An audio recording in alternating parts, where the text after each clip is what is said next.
Gita sudah lebih, Bu Sri Rahayu sudah lebih fokus lagi bahwa menemukan skill-nya, potensinya, bakatnya, dan mereka bisa mengolah hal tersebut sehingga nantinya dapat membantu mewujudkan keselamatan dan kebahagiaan.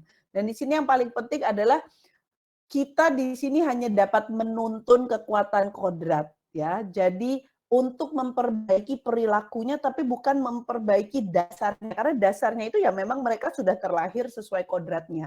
Ada beberapa hal-hal yang memang tidak bisa kita rubah ya. Seperti filosofi padi dan tanahnya itu kan ya. Padi ya pasti akan jadi padi. Tetapi kita bisa membimbing dengan memperbaiki tanahnya, pupuknya, cara menyiramnya, seberapa banyak matahari sehingga dia menjadi padi yang betul-betul terbaik yang bisa dapat ditumbuhkan dari bibit padi tersebut. Tetapi jangan harapkan padi itu kita sudah olah, kita perbaiki, kita paksa dia untuk jadi jagung, itu tidak akan terjadi. Oke, baik.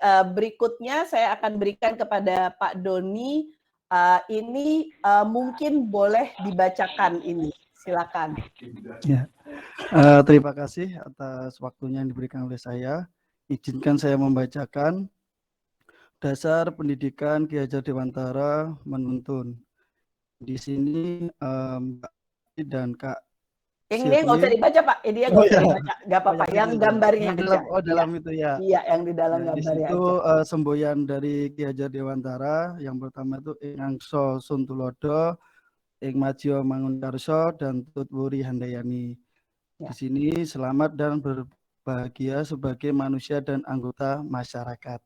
Iya, oke. Ini kayak Pak Doni orang Jawa mungkin mau mentranslate, menjelaskan artinya ini apa dan kira-kira kalau gambarnya seperti ini apa yang dimaksud.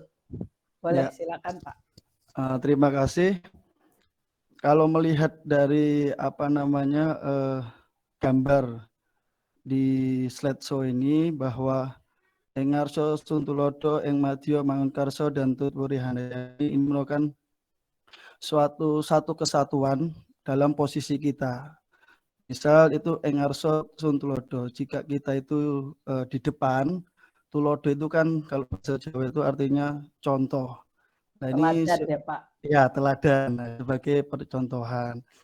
Jadi guru itu sebagai seorang pendidik harus wajib bisa menjadi suatu teladan atau sebagai panutan dari seorang peserta didik.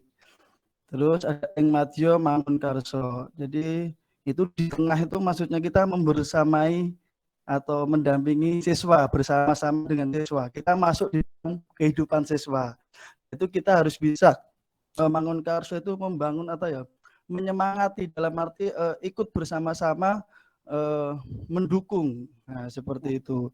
Terus Tutwuri Handayani, ya, ini yang sebagai simbol pendidikan kita itu bahwa Tutwuri itu mburi ya di belakang gitu ya. Jadi kalau posisi saat kita sebagai seorang pendidik di belakang itu kita Handayani, itu artinya menyokong atau ya ibaratnya pokoknya tak dukung sepenuhnya anak-anak seperti itu. Dengan apa?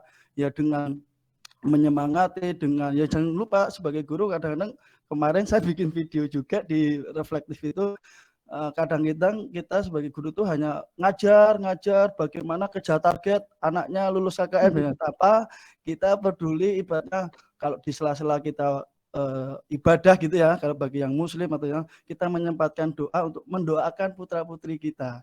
Karena apa? Itu tadi anak itu kan mempunyai kekuatan kodrat masing-masing.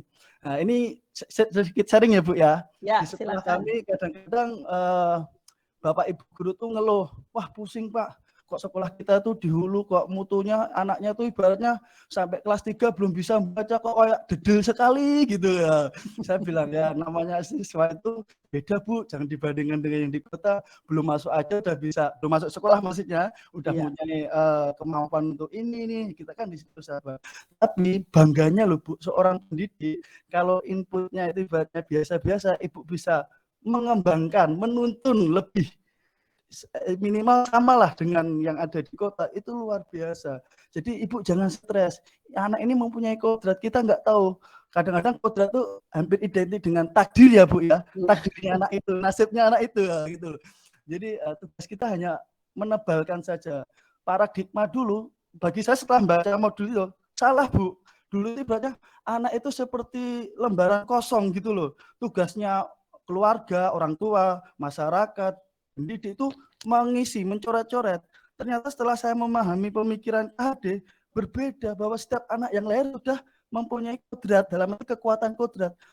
Kita bagaimana mengenali, menggali, ibaratnya membimbing supaya kodrat itu bisa maksimal mungkin sebagai apa ya, kesuksesan anak itu ke suatu saat gitu loh Bu. Ya. Maka dari itu yang penting Ibu kerja maksimal, usahakan kalau memang itu doakan saja. Tugas guru seperti itu. Semoga anak itu cepat berubah, cepat ada kemajuan. Mungkin seperti itu Bu. Luar biasa Pak Doni, ini semangat sekali ya, ini on fire nih Pak Doni sore-sore nih. Nah tuh udah banyak langsung yang bilang sepakat. Baik, kira-kira ada satu orang lagi yang mau menanggapi kalau kita melihat diagram